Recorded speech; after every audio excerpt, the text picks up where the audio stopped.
Kept it in there. Episode 100. We did it, Mike. Holy shit. Who would have thought it? Not me. No, I would have thought it. No. We were going to keep going. Although we started off a little rough. I mean, even the last year, we were rough. It's really been this year we've been the most consistent ever. 2 years ago, we were rough. Last year, we were on point. We did episodes every year. Every week. I'm talking about every week.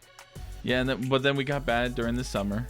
But it was also the off season. We got really bad this past summer. I mean, it was the off season. We kind of, we could have done some local episodes, but we know most of the people that are tuning in are here to listen to the sports. I would say, yeah. And also, like, some people aren't even, like, from Jacksonville. So, like, Touche. There's, like, no need for a local update, I guess. Local episodes just randomly in the middle of the summer. True. Unless we do, like, a legit, like, interview with someone. That's a different story, though, which we can never seem to get those. But it is what it is. Do you know what the first episode title was? Like, I'm going back to it's Trust the Process. Not the video or the podcast.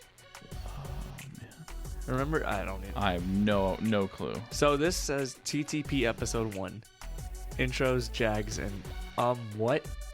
This what segment? The what segment. So I missed that. That was a good one. We could go back to that maybe, but I literally looking back. Obviously, there's some Trust the Process episodes. After 19, 21, 22 episodes of Trust the Process. The rest has been Dimes on Duval. It was a good change. I'm glad we did it. Trust the Process has become synonymous with so many different things. Yeah. And is used in so many popular culture things. It just didn't, it wasn't specific enough for us.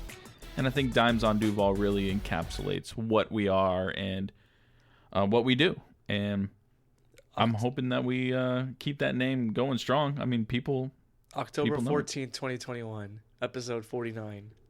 Will the Jaguars ever win? Man, what a time that was. That was Urban Meyer. That was the darkest Mike timeline too. Those were some tough times. Those episodes I think one day when I'm bored, I'll go back and listen to those and just see how like depressed you were. I mean, we were all depressed. I think it was more angry than depressed because Urban Meyer, oh my God, just speaking his name it just makes my blood boil. You and me both, bro. You and me both. Well, anyway, 100 episodes in. Skylar here has now joined us. Skylar, how's it going, buddy? Going all right. How's everyone doing? Great, man. We're sitting here celebrating 100 episodes and just how amazing it's been to be doing this for so long with you guys. I mean, it's been a long time. Yeah, I remember when we first did like the Patriots and Falcons kind of Super Bowl. That was kind of like when we first started. God, that was yeah. a pretty wild game. That just been wild to still be doing this, But it's been fun. We're just doing it for fun, and we'll just keep doing it for fun, Oh, yeah, absolutely. Absolutely. So without further ado, let's go ahead and get things started. It is Wednesday when we're recording this. So you'll be hearing this on Thursday if you're listening at normal hours. And instead of going over the last game, yes, we beat the Steelers. Yes, we have won 5 in a row now. We are 6-2, first in the AFC South. Yes, we sent Steelers fans crying. Yes, we did. Never, ever would I ever thought I'd be looking at social media and people saying, oh, the refs wanted the Jags to win. I've never seen that in print ever. Yeah, if they wanted us to win, they would have flexed us in a Sunday night this weekend anyways, or the next weekend. True that. That's not the NFL's forte or whatever. No, it's not. But instead, what we're going to do is we're going to do a little bit of a report card. Since we're basically halfway through the season, 8 games in, we are going to do a report card for the offense, defense, and special teams. Does that sound good to you guys? Sounds great. Cool. All right, so we're going to start with the with the offense. Let's go with Mike. You go ahead and talk about the offense. I have some stats here if you need to look at them. and we can go from there and kind of just like give our feedback to what you say. Does that sound good? That works. All right, go ahead. So, overall, now when we're talking about report cards, are we going like as a whole, like play calling and play execution and stuff like that, or am I just the whole thing as one big concept? Break it up how you see fit if you want to. That's fine. I'm with just me. asking because I don't think I want to go in depth about every single thing, so I'm going to go Yeah. one big concept. That's If fine, I give that's the fine. offense a B, Okay. just because I feel like the Jags offense has not played a complete game yet. Agreed. They have been very good with running the ball. Passing the ball, not too great. Trevor Lawrence thrown 9 touchdowns. He's at like what, just over 2,000 yards, maybe just under 2,000 yards through those 8 games. 1935. Yeah, so he's still under 2,000 yards. People, including myself, were expecting him to go for 5,000 this year. I'd be shocked if he gets 3,000 over the next 8 weeks. I'd be shocked. But Yeah. You mean like 3,000 more than what he has? 3,000 as well. Okay. more Okay. I yards, was like, correct, I yeah. think he'll get 3,000. no, 3,000 total he'll get. 3,000 more, I'd be shocked. He's got a 9-4 touchdown ratio. He's played very conservatively, I'd say, the first half of the year. And that could I be think because conservative is the right word. Yeah. it could be because of him. It could be because of Doug. It could be because of Press Taylor. I don't know. But I also believe that the running game has been on point this year. Travis Etienne is one of the leading rushers in the league, if I'm not mistaken. He's got 5 touchdowns in the last 3 games. Yes, and 7 total. Maybe it's been he had 2, 2, 2, 1. I think. Let's look. I think he I had got it right here. 7 in the last 4. I'm pretty sure then. 0 against Pittsburgh. Oh, he had the receiving touchdown. I'm sorry. 2-2-2. So okay, that's so 6 he had right there. so he had a total of 7 touchdowns in the last 3 games or 4 games. I'm sorry. He had the receiving against Pittsburgh and 2 rushing in the last 3 before that each. Bigsby sucks. I'm waiting for. I remember you saying he was going to take over the lead spot. Yeah, I was dead wrong on that one. Skylar got you there. I was dead wrong. I mean, Etienne has impressed me so far through 8 games. Now, will he keep it up? I don't know. I wish the Jaguars went after a running back maybe in the trade deadline, just as a second string, or maybe they're just going to give the ball to Dearness Johnson more. Maybe. I don't know. He has Receivers, 9 carries on the season so far. yeah. Receivers, Zay Jones is the X factor. Mhm. We need him back soon because this offense clicks better with Zay Jones for some odd reason. Calvin Ridley's still, I think, working his way up to football health. And Christian Kirk has been very consistent. Yeah. He's been very solid. 43 for 520. Yep. He's going to probably get 1,000 yards. 33 for 451 for Ridley. Ridley and Kirk are not too far off in terms of the yards. Just the touchdowns have not come towards Calvin Ridley. So, Evan Ingram has been great. Yes. He's been very reliable. He's got, I think, like 50 catches. Yeah, 51 catches for 434. He hasn't scored a touchdown yet. I know he hasn't scored. I felt like Which he is has, but bizarre, but he's going to get one soon. I just feel it. And the offensive line. My fantasy team. yeah, you need that fantasy help, whatever. Yeah, whatever. Jags over fantasy any day. I'll go 0-14 in fantasy if the Jags win a Super Bowl. I don't care. Well, I mean, I have all Jaguar players on my fantasy team, so it's like I've got one fantasy win. So, Yeah, there you go. That explains fantasy football for you. The offensive line, though. We just improved a little bit with the addition of Ezra Cleveland Tuesday afternoon. I think it's a good pickup. You fortify the offensive line, which has been a liability, which was everyone's main concern or maybe second concern in the offseason, because obviously the other concern was the pass rush, which Skylar will touch on in a minute. But the offensive line, I think, got better with the addition of Ezra Cleveland. Yeah. He got a 6th-round pick for him. He will be starting at left guard next to Cam Robinson, until Walker Little comes back. Now, when Walker Little comes back, that's going to be very interesting what happens. Do you put Walker Little at guard, put Ezra as a backup? Do you put Walker Little at left tackle? Do you put Cam at left?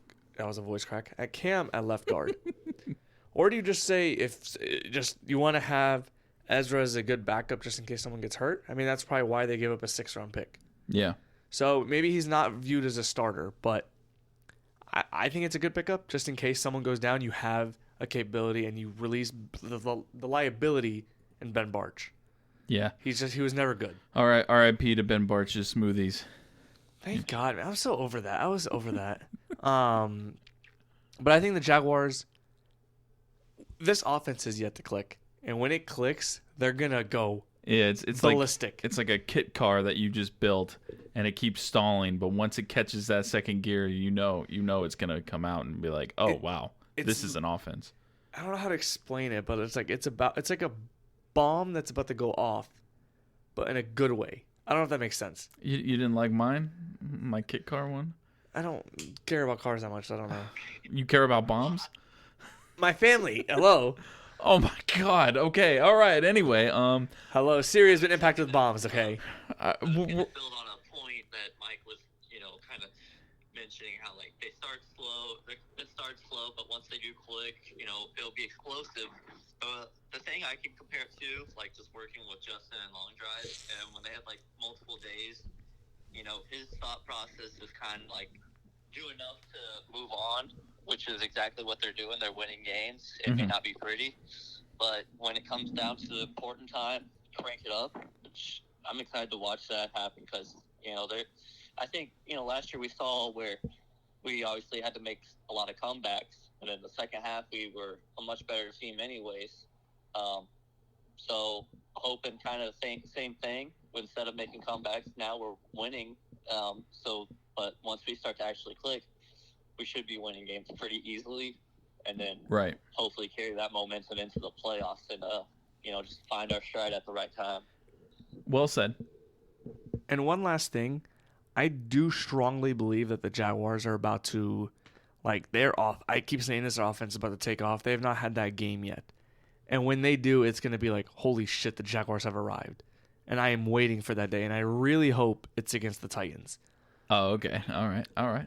Or really, honestly, right after the bye week against the Niners, who just added a pass rusher in Chase Young. Yeah. Granted, Chase Young has kind of been on the decline from what I've seen on Twitter, but I don't know. But for the defense, Skylar, what have you thought about the defense? What would you give the grade? Since I gave the Jaguars a B on offense. Actually, before we go there, B- for me. I'll say, Keith, your thoughts, B-? B-, yeah. Skylar? For offense, I'm going to go C+ right now. Fair enough. Do you have the same concerns I do?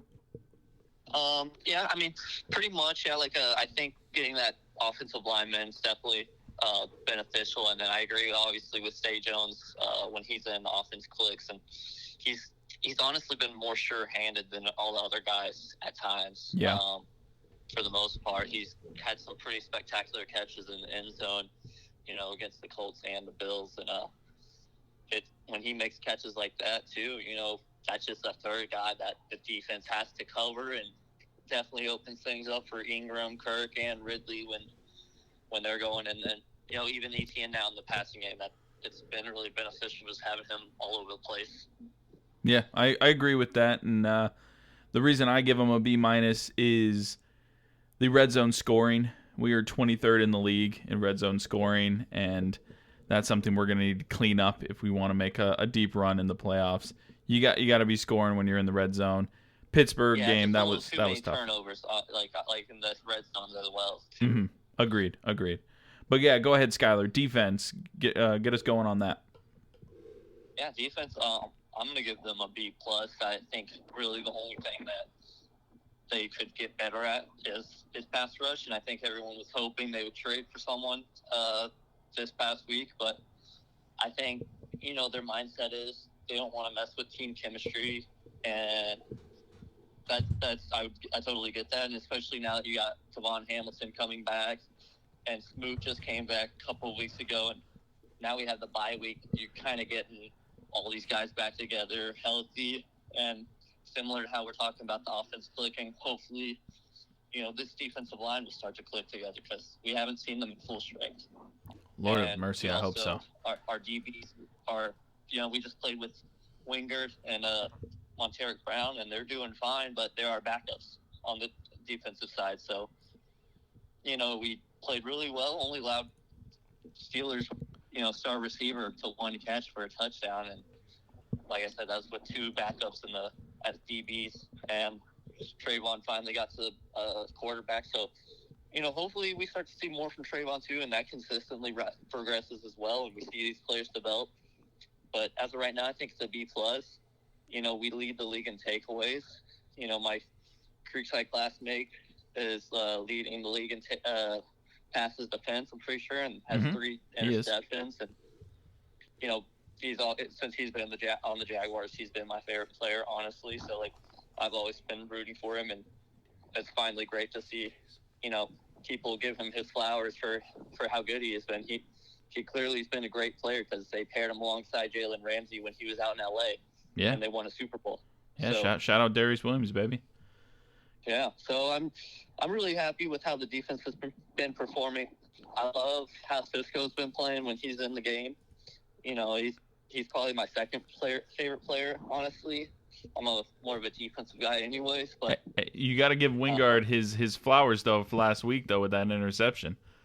Yeah, definitely. He gave up the touchdown, but he got an interception. So and then I just love seeing him run around the field with those terrible towels. So it was I think these Steeler games are some of my favorite games. Just as a Jaguar fan, I don't know. It's always fun watching them play the Steelers. Just if you watch the Micah video, it's just funny hearing Cam Robinson saying every time we come here, we win. And it's just, it's funny. I love hearing that. I love, thinking that we're maybe taking over Steelers fans' minds and just kind of cohabiting in their brain a little bit. So, it's 100%. I like that. Yeah. Oh, yeah. Mike, anything to add on that? Or what's your grade? On the grade for the season, I would tend to agree with Skylar's a B+ is fair. The pass rush still needs improvement. Mm-hmm. And I don't know what they're going to do. Now, getting Smoot and Hamilton back is a big plus. Hamilton and Smoot can impact the run, but also cause some chaos in the middle for the quarterback, which then will hopefully lead to a sack or two a game from Josh Allen and Trayvon Walker. The secondary has been great. I think just really good. And also this past Sunday against the Steelers when we had no Cisco and no Campbell, secondary stepped up. Yeah. And linebackers have been good, not great. They've been solid. Luacon's absolute stud as usual. Still a little concerned with Devin Lloyd, but then again, Devin Lloyd's still dealing with the hand. Yeah, he still got the club, I think. Or maybe he's gotten the club off. I didn't see it.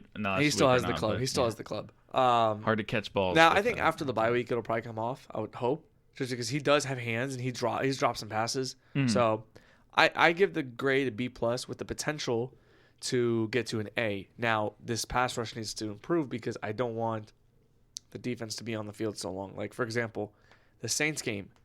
The defense played a 17-play drive. They were gassed. Even though they played really well with a pick six, turnovers, and whatnot, they still got lit up for 30 points or near 30 points, whatever it was. So, I don't want them to get too comfortable. I want Mike Caldwell to scheme up blitzes if needed and just cause some chaos one way or another. I like that. Another point I want to add, and this kind of goes for the offense and defense, is the penalty situation. We are one of the best teams in the NFL when it comes to penalties per play, game, penalty yards per game. We're in the top 3 in all 3 of those categories. And opponents' penalties as well, we're in the top 10, 20, top 15 for most of those categories as well. So good on us. We're not sitting back watching Tony Pasho's hold every time or Cam false start every time, or Jawan, any of the offensive linemen doing stupid things.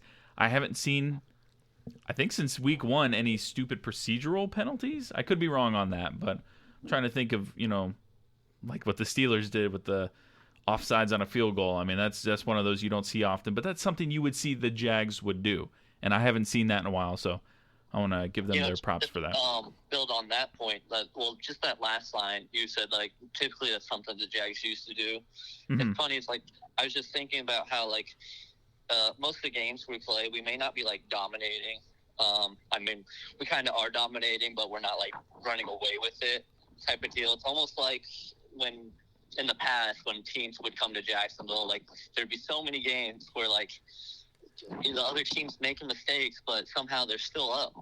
And like the Jaguars could never get close enough to win, or like they kind of get close, but it's really not as close as it says. It's almost like roles have obviously been reversed, and we're starting to win games the same way that teams used to beat the Jaguars. Exactly. So exactly. So I'll give them a B+ as well. So I guess that means last but not least is special teams, and that's me. Hey, yay! Brandon McManus has been great. Only missed 2 field goals. One of those was blocked. Perfect on extra points.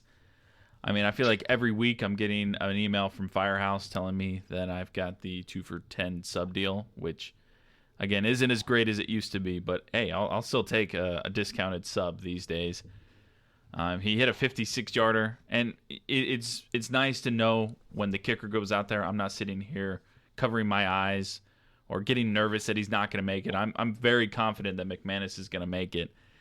And Ian Eagle said it last week as well. He said people thought that McManus might have benefited from the air in Denver when he was kicking out there.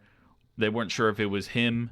Well, now we know it was him. And shout out to McManus for playing well so far. Logan Cook has been pretty run-of-the-mill. Not great, not bad. I'm not really pressed about that.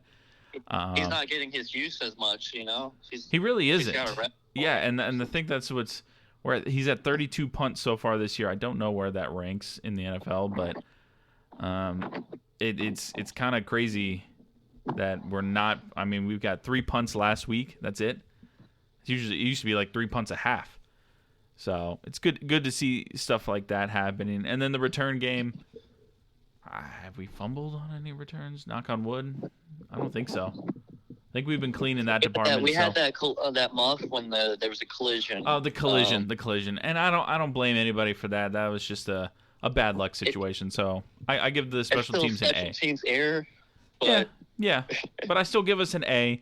We're not giving up long kickoff returns or punt returns. I'm sorry, huh? What? The Texans fullback returning it. Okay. That was one. You're right. I forgot about that one. Texans I didn't game, watch. I didn't watch that. That was just all balls bad special teams that whole game, because that was where McManus had the miss and a block in that game. Yeah, that game was pretty bad. And you know what? And the reason I forgot about that is because I didn't watch that game. That's the only game I haven't watched this season. So forgive me. I'm still giving them an A, because other than that one anomaly game, they have been knocking out the curve. Yeah, but special teams matters, and one game can cost you a Super Bowl appearance. I mean, or a Super Bowl victory, you never know. Or a playoff victory. Look at last year. Yeah, we could have missed that field goal against the Chargers. Anyway, yeah. So I'll give them an A. Thoughts, Mike? What do you give them? B. Skylar? Yeah, I'll go B+, A-. Literally give them a 90. in between me and Keith there. Yeah, that works. That's fine. That's what we call the curve right there. Then again, I'm also the critic of the Jaguars here in the group. Yeah, you were always the one that had us winning the least amount of games when we do our predictions back in the day. Yep. Anyway, all right. So Jaguars, that's where they sit. Overall, the entire team, they're on the right trend. I'm giving them a B as a team. And I'm ready to relax during this bye week. There's no relaxing for us. Why? Because we, as Florida State fans, have a big game this Saturday. God. Oh, God. All right. Well, let's go ahead, transition to college football now. Yes. Sorry, Skylar. We're going to start with Florida State just because Mike introduced it. So, Florida. It's not like anything going on with Florida right now. And we'll get there. I just mean they suck. I don't really care if we just ignore them. I mean, they're wearing black uniforms. That's the only news right now. Is it black because it's their funeral? Well, it's salute to service, so maybe they're honoring all the dead veterans and such. I don't know. So, okay, all right. We'll get back to Florida. We'll get back to the Gators. So, Florida State is 8-0. They travel on the road again. This week is Pitt, 3:30 p.m. on ESPN. Real quick, 41-16 win over Wake Forest. Easily the best win for the Noles. Our best game for Jordan Travis this season, right? Okay, yeah, I was going to say not the best game, but definitely the most, from start to finish, pure domination. Yeah, 22 of 35, 359 yards, 3 touchdowns. He also rushed for one, I believe. Yes, 13-yard run. That was the first touchdown of the game. So, yeah, complete game for J. Trav. Love that. I did have a stat about Kalen DeLoach as well, just because I love what he's done this season.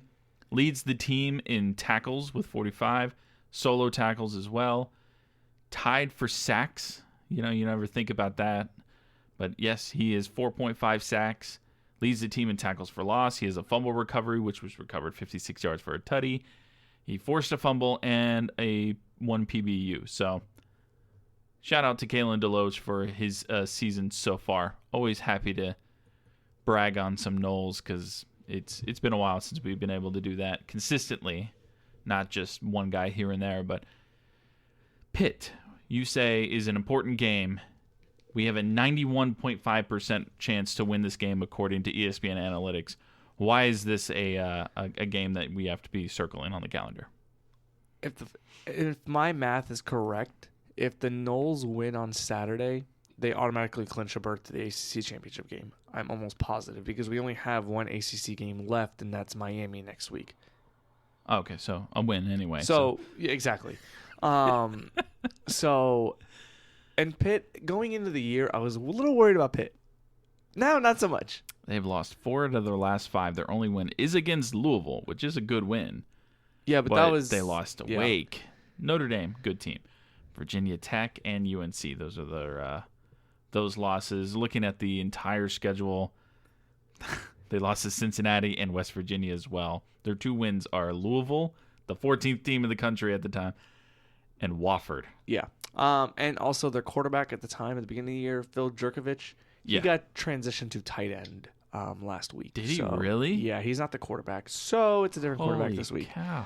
So I still think it's still a dangerous game just because it's a road game. Like, I never like road games in November, but we have to deal with it. So we win this game. I believe we clinch a spot in the ACC. And I think next week when we play Miami, if we beat them, we knock them out of the ACC championship game. So that'd be great. Another year where Miami does not even appear in the ACC championship game. So that's crazy, though. I'm still shook by the Jurkovich thing. Yeah, he's tight end now. He still lives at his QB on ESPN, but you know how ESPN, they're behind on everything. ESPN's behind on everything, yep. Yeah, yep, okay. Yep, practicing at tight end. Oh, my gosh. Yes, so there's your scouting report on Pitt, but yeah. And also, Pat Narduzzi is a dummy, and he literally just trashed his own team, saying, we lost some guys in the transfer portal. Okay, Keith. Yeah, transfer portal, but I guess we didn't do a good job of replacing them, which is kind of a shot at his own team. So, yeah, he's definitely, I think, on his way out of Pitt in next year, maybe in December. Who knows? Safe assumption. Okay, well, moving on to the Florida Gators. I know you've already mentioned some things that you wanted to talk about, Mike, or Skylar, but you've got Arkansas at noon on ESPN2. Of the remaining games on the schedule, it seems like the most winnable one. Arkansas is sitting at 2-6 as well. Not great. They have not had a conference win this season. They're predicted to win, 51.8% chance of winning. It's at home. You think Gators take care of business? I do think the Gators win this one. I mean, they just need to win one more to become bowl eligible, and then they could crank the rest of the season off. I don't care. Like you said, this is probably the most winnable game, and then they'll probably be shut down until Florida State.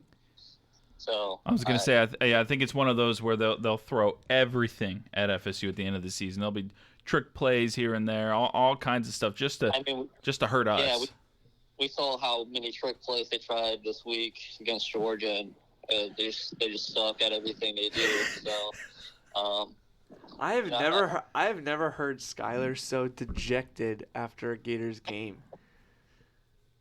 Well, I just don't like this team. I don't know. Do you think is it coaching? Is it the players or what? And, they've done a lot better than we expected, obviously.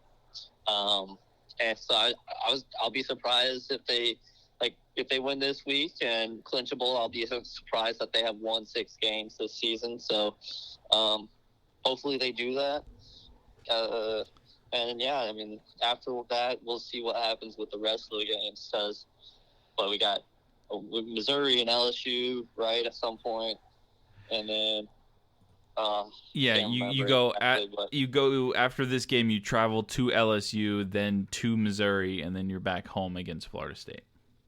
That is a tough 3-game stretch after Arkansas. So you better win this game, because I honestly don't see Florida, if they don't win to Saturday, I don't see them winning a game, and they might miss the bowl. Exactly. That's my point. If they win this game and actually clinch themselves a bowl berth, I will have been very surprised by the outcome of this season. I did not expect it. So I'll take it, for what it is. Hopefully when we get some good recruits next year, I can maybe be excited. But right now there's just nothing to really look forward to with Gators football. Like if they play like crap against Arkansas in their fancy black uniforms during a noon game, wearing all black during a noon game, oh gosh, that's just gonna, if they have to win, obviously. Like you said, we have Missouri and LSU and then Florida State. All those 3 teams are probably top 15 teams. I don't know what Missouri's ranked right now or LSU, but 14 and 12 respectively, and then Florida State's 4. Yeah, top 15. So, yeah. Florida State top 5, top 4. So I'm sorry, I'm not laughing at you, Skylar. I'm just laughing because I'm like Mike said, I've never heard this from you. And I agree. I know what you're feeling because I felt it remember for the last decade. I remember 6 years. Yeah, 6 years. But I just know the feeling of just like, oh, what are we gonna do? Are you gonna make me happy? Are you gonna make me sad? I feel like I'm already sad though, just because it's not what, I don't know. It's hard to describe. Well, it's just what it is. It sucks because, the Jaguars, that we went through so many years of where they weren't competitive and now they're competitive. Yeah. And I would expect Florida to always be in a competitive state just because of the university. They're the University of Florida, and obviously teams have downfalls and stuff, but it's just really frustrating knowing that, we're in the state of Florida, we're the kids that we have NIL deals now and Jordan Brands. It's our coach, he's so bland and boring in his press conferences. And he's like, these kids, they need more energy out there. And it's like, where are they going to find it? You're not even plugged in. So yeah, it's not like McElwain, who was just like, I don't know. He to me was like a firecracker, and I felt like if you didn't play good for him, he would chew your head off. With the situation now, I just feel like there's kind of that lack of spark. And not to defend McElwain. I mean, it wasn't fun or entertaining football. No. But we won the SEC East twice with McElwain. Yeah. Yeah. Oh yeah. That's why I brought him up. I mean, sheesh. Well, I mean, we obviously have Kirby in our conference, but to look as embarrassing as we did against Kentucky, and I mean, honestly, to be after that first drive, we looked really good that first drive against Georgia, and then after that to look how we did, it was just, I don't know, it's just crappy to watch, not fun. Carson Beck talked about how emotional he was coming into the game, and to let him play that well, is only going to create more momentum for the Georgia program too for the next few years as well. So. Well, I'm glad you brought. Go ahead, finish up.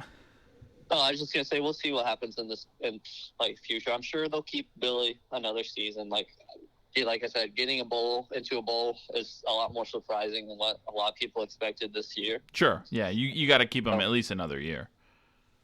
Yeah, so I mean, technically he exceeded expectations, but it's weird how expectations are this low. Yeah. There's so many, he should definitely be a better play caller. I'm glad we're going to get some good recruits, hopefully, next year. Lagway looks great watching his highlights in high school. Is that the quarterback that scored 7 touchdowns last week? Yeah. Oh, yeah. Okay. I saw some of that. Yeah, that's true. Yeah, Mertz is a weird guy, but anyway, yeah. Future. is what Skylar is saying, and that is something It's that like Florida State Squidward, has been. Yeah. One of my favorite episodes because it's just so wacky. But no, Skylar's preaching future, which is something that us Florida State fans had been preaching for the past 6 years as well. Since, honestly, Norvell got hired. Yeah. So 2020, really. And since you mentioned that, let's go ahead and talk about the first college football playoff rankings. So your top 6, Ohio State 1, Georgia 2, Michigan 3, Florida State 4, Washington and Oregon round out the top 6. What I don't get how they can just put Ohio State number 1. I don't know. That's just wild to me. That was going to be the first thing I was gonna ask. So yeah, okay. Ohio State's 1, Georgia's 2. Do you agree, Mike? I think for the initial rankings, yes, because Ohio State does have the best resume so far. And what I mean by that is they've played some top 25 teams. Yep. They've already played Penn State. Yep. And the other team I believe they played was Notre Dame. And they shut down both of them. Yeah. 17-14 against Notre Dame, 20-12 against Penn State. Yeah, both were pretty close games, but definitely defensive driven. They got lucky against Notre Dame. But They did. Yeah, it's just I don't agree with it. I think Georgia, like, even though they haven't maybe played anyone to like 25 or like more top 25 teams, I think just one in Kentucky. Georgia still look way better in my opinion. I don't know. And that's Skylar, that's where I agree. I think Georgia should be the number 1 team in the country because they haven't lost yet. Like, they should not fall to number 2 because of their weak schedule. Like, Ohio State, if you put Ohio State at 2, I would have been okay with that because I think they're better than Michigan. Well, just like to build on the point of weak schedule, like it's weaker in college because when Georgia continues to dominate and win back-to-back championships, like the better recruits are not going to go play for the teams that are worse on your schedule. They're going to go play for you or for the other big 10 teams that won't play you until the playoffs. So, of course, their schedule is going to get weaker, even though, like, everyone's schedule's cupcakes. But, yeah, Big Ten is definitely more balanced, like, division because, you don't have Alabama and Georgia there. Like, you still have Michigan and Ohio State, sure, but what else is there besides that? Yeah, and they're recruiting from their states as well. So Ohio's going to get the Ohio guys, Michigan's are going to get the Michigan guys, and so on and so forth. But the way I look at it, I agree with both of you guys, by the way. You've got this week coming up, unless Ohio State smokes Rutgers or Georgia loses, I think Georgia reclaims that number 1 spot because they play the 12th ranked Missouri Tigers, and if they beat Missouri, put that ahead in the resume for me because that's a better win than Rutgers. And in the final 4 games of the season, Ohio State only has 1 ranked team, which is Michigan with an asterisk for now, teehee. And then Georgia has 3 in Missouri, Ole Miss, and Tennessee. So I think right now it's the first one. They're how the college football playoff people are. They love to cause this drama for us to talk about, for the media to talk about it. Do you guys remember the very first ranking of the college football playoff? Who the number 1 and 2 teams were? I do not know. Skylar, it was do you random remember? Teams, right? Was it FSU and Oregon? No, FSU and Oregon were in there, but they weren't the number 1 and number 2 teams. In the very Washington? first poll, no. The number 1 team in the initial poll in 2014, the first year, was Mississippi State. Ah, yes. With Dak Prescott. And the number 2 team was Ole Miss. So it was Mississippi State, Ole Miss 1-2, and they have obviously fallen off the cliff. But the initial rankings for me, I don't really give a shit about initial rankings. I just need to know where Florida State is and who to worry about after.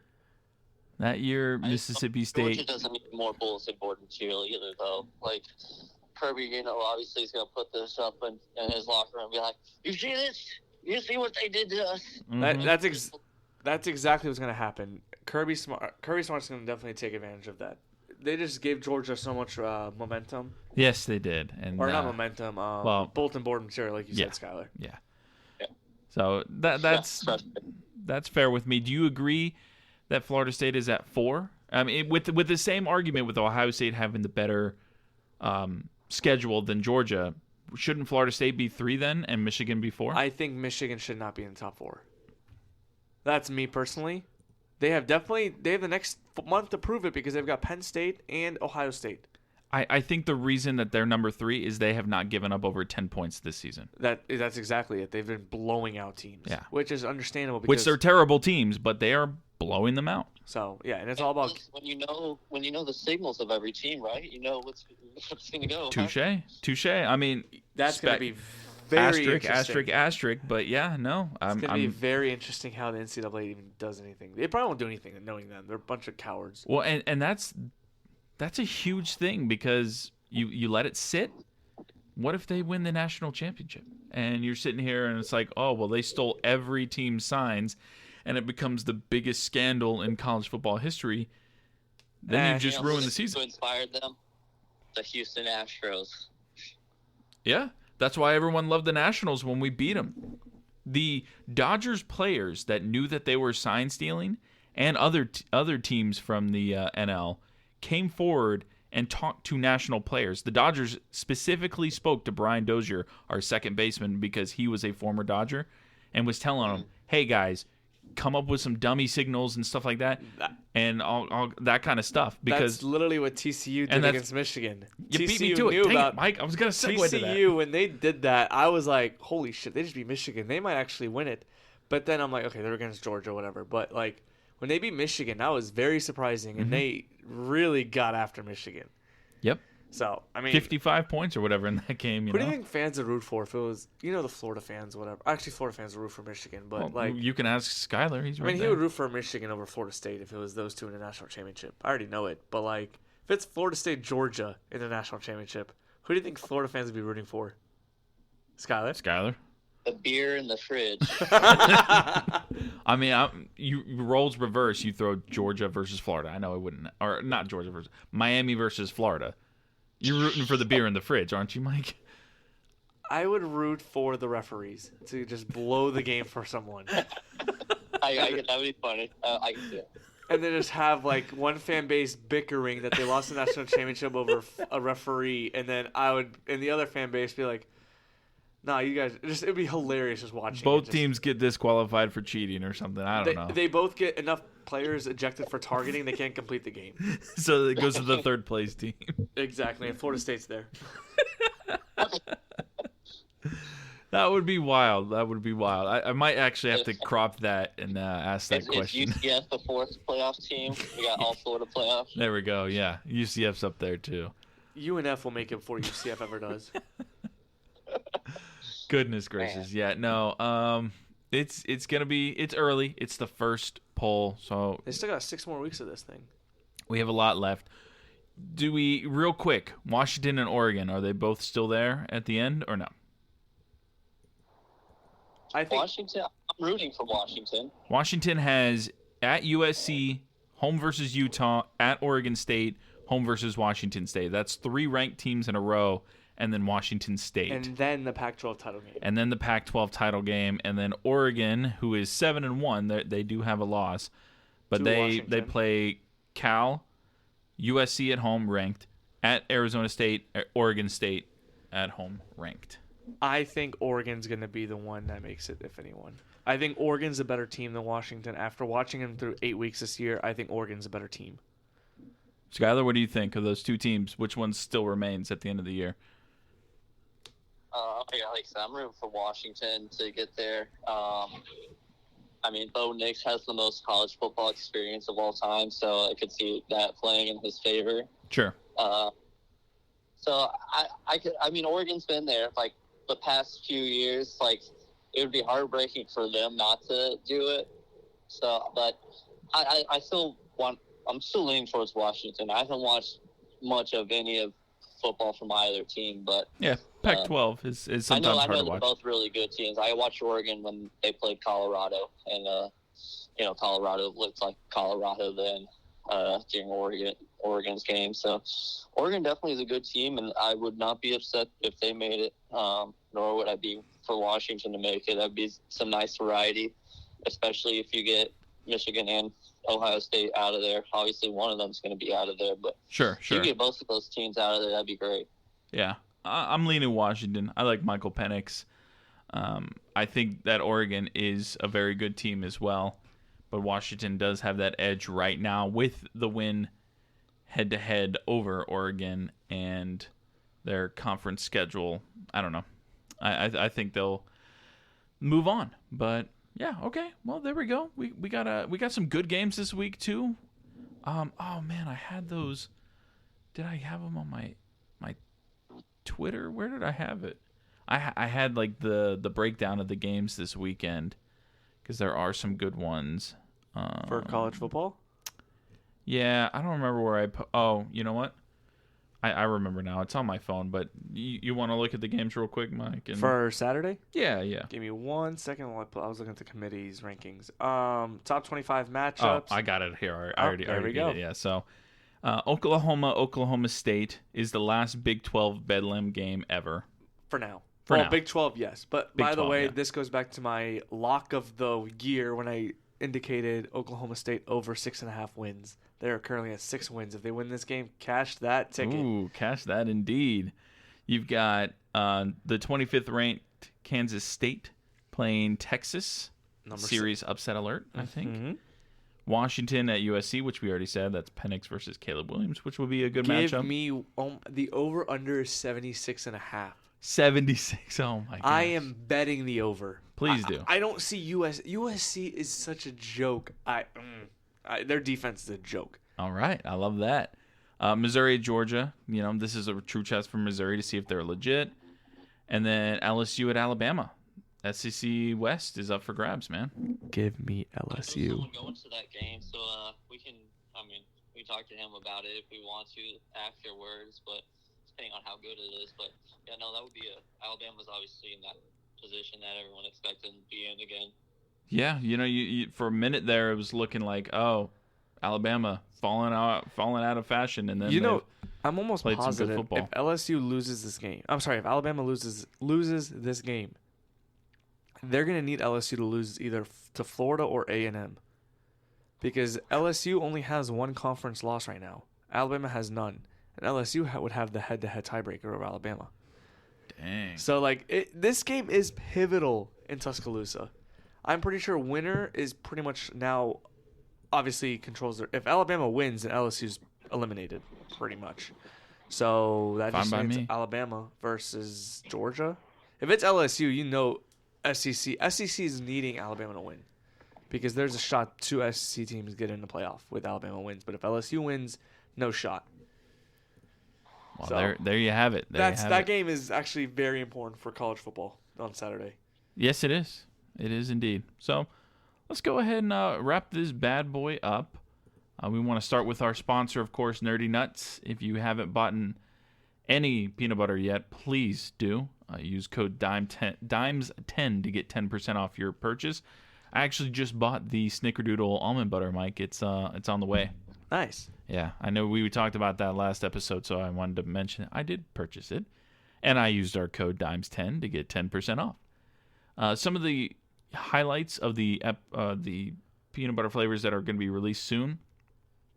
We have Frosted Candy Bar.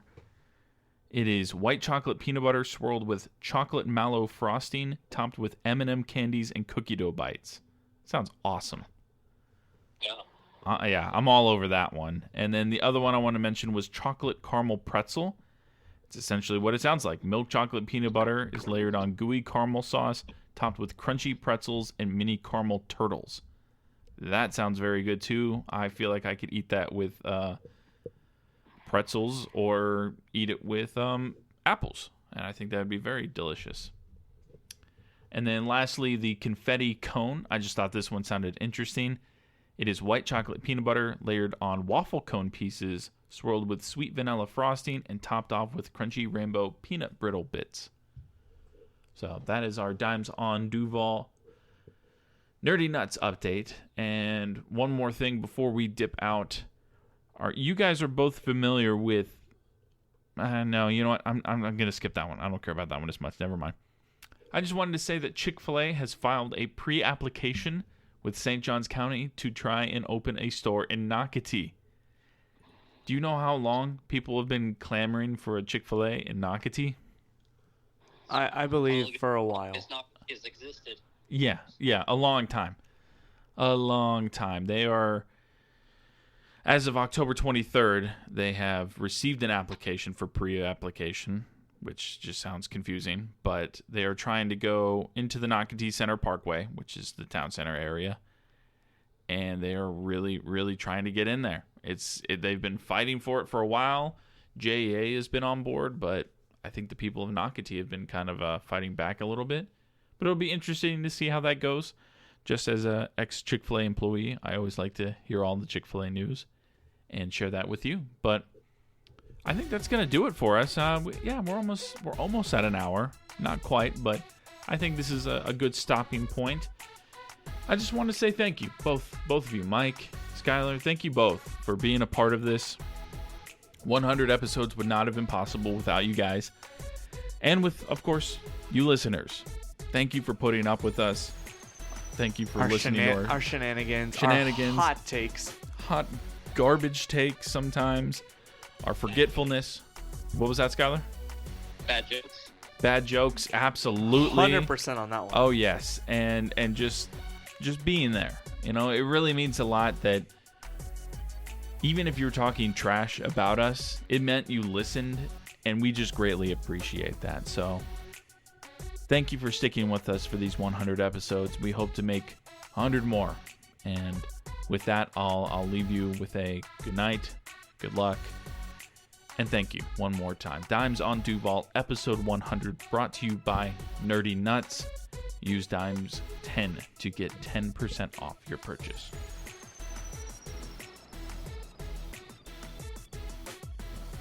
Love you guys.